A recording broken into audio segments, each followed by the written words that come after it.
Dr. Briggs, you've spent some time now with C.S. Lewis's Experiment in Criticism, and I am interested in what you see there that may help us as we try to prepare students, prepare ourselves even, to be better readers. And we, in that kind of line of, or mode of inquiry, in that area, I would just want to understand what Lewis has to share with us, what we might learn from his experiment. All right, thank you. And experience is an important word for him. He's drawing that from the root meaning of experiment. Mm-hmm. It's striking that this is a book about the application of ideas that he developed in The Abolition of Man. About 20 years later, he writes The Experiment. But also that he does not provide a list of steps to take. Mm-hmm. In fact, that's part of his project, to warn against the users of literature, or the uses we tend to think are the most important things when we encounter it. Right. He doesn't, Lewis being Lewis, he doesn't dismiss these as ridiculous. He just says that these tend to be barriers when the core experience is missing. Mm-hmm. So the book is organized around trying to understand himself, layer by layer, what that core experience is, mm-hmm. because there are so many diversions and layers. Right. When he gets to it, it's only at the very end. Right. And there it's about a form of immersion that is not the same as simply diving in. It's a form of immersion that is diving in. And for Lewis, that has a special meaning. You have to decide to dive, but once you begin to dive, you've committed. Right. And other forces are Too taking late. hold. That's right. Too late. And that's very important in his autobiographical thinking as well. It's an engagement that is the giving up of oneself at the same time that it involves the spirit, choice, the virtue of wanting to do this, mm-hmm. being drawn to it, maybe being compelled to reach for something higher in life, more complete. Mm-hmm. And it's an expression of humility as well, in saying that when he stands on that promontory, that's not enough. There are moments when he must dive mm-hmm. in. So he does make a distinction between those who are prepared to dive in, to go, to immerse themselves, and what they will, what they are likely to experience. He tries to characterize that for us. But that is, as he believes, the few. Those are the few readers. Yes, I think that he's a realist mm-hmm. about how difficult it is in our time mm-hmm. to do this. But I think he is very democratic about his attempt to articulate this process. And the book itself is very inviting because it begins with our own universal preconceptions. Mm-hmm. It does not stigmatize a group over here. He's saying, I'm a user too. Right. Right. But I know, he begins by saying, I know the experience of being immersed, and now I also know about all the layers that we build up. Mm-hmm. So he's doing two things at once. It's a very human book. To be sure, and not an expression of elitism. I don't believe it is. But what I'm interested in is why the many, given how attractive yes. that immersive experience is by his reckoning, his rendering, why are according to Lewis, why are the many not diving in, not taking advantage of?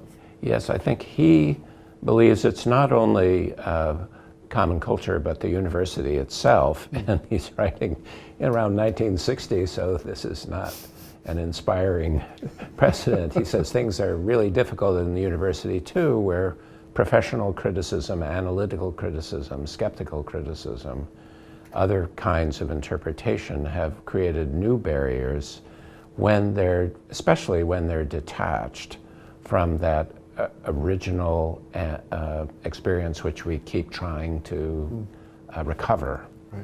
and which becomes more difficult as things pile up. So he's not pointing a finger, he's talking about a human condition, knowing the need and remembering. He never proceeds as though he's never been immersed in literature, or that people who've never been immersed in it should do these things. He's saying we know there's enough of our common experience for us to know when we're there, when we rest in our natural self. This is an important concept in the book. When we're there, we have reached a point at which we are at ease with ourselves and the place we are, if only momentarily, right. As though it were where we ought to be, as though it were our natural selves. Natural here interpreted to be much more robustly than Darwin might interpret it. Sure, sure.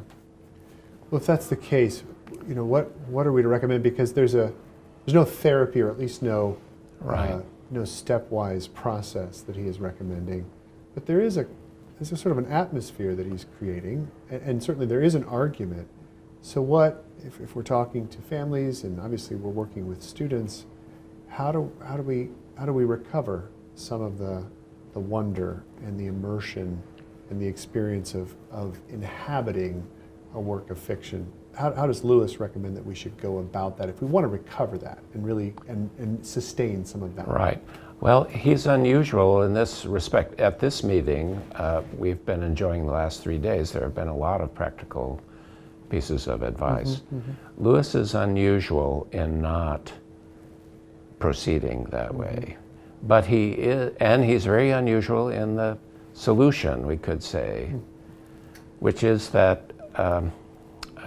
And it's hard to talk about these things abstractly because right. Lewis is such a presence. He's a unique character of his own. And one of the things about him and the characters in some of his fiction is that he is an aspiring, desiring, yearning, longing human being who is also his fully embodied self.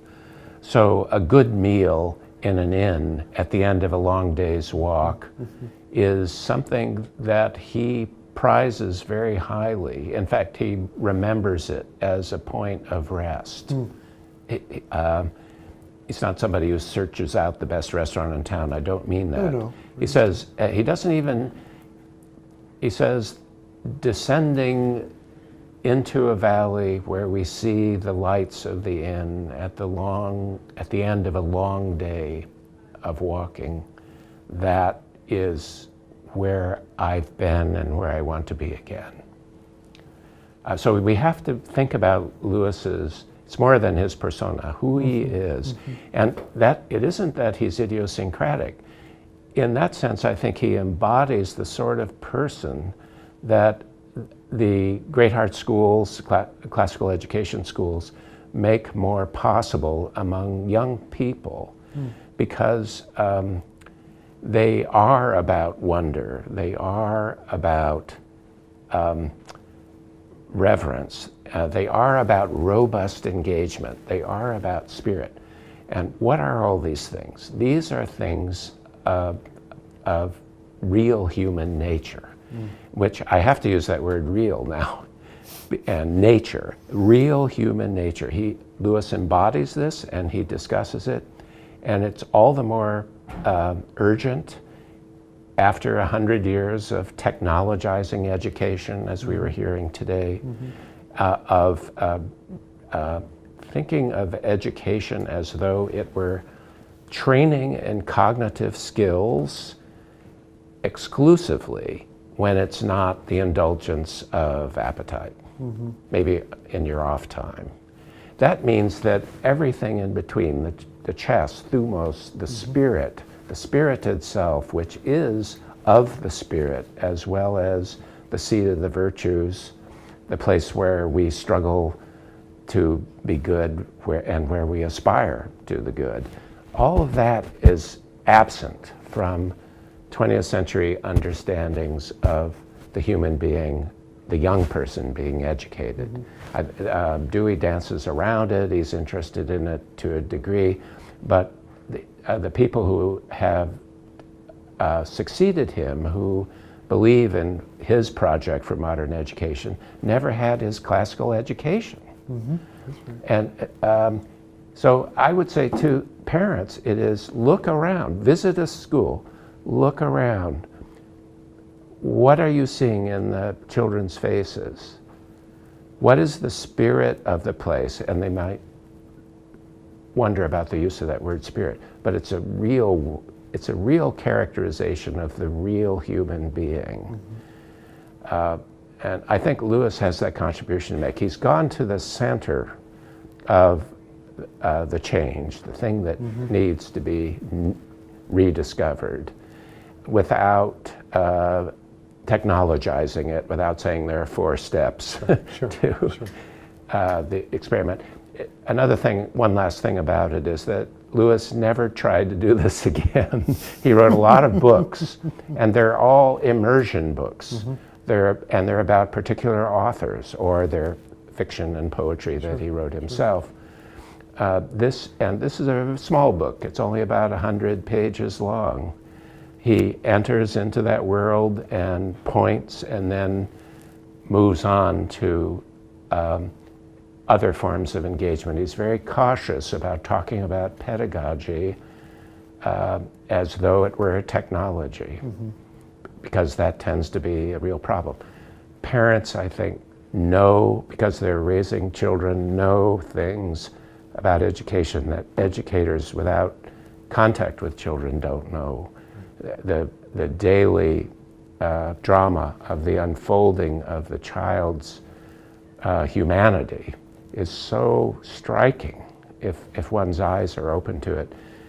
The parents, whether they articulate it or not, are looking for a response in the schools to this life they see emerging. And that's what it's not about selling a pedagogy, certainly, and that's not what you're doing. It's about enabling them to see what's really happening.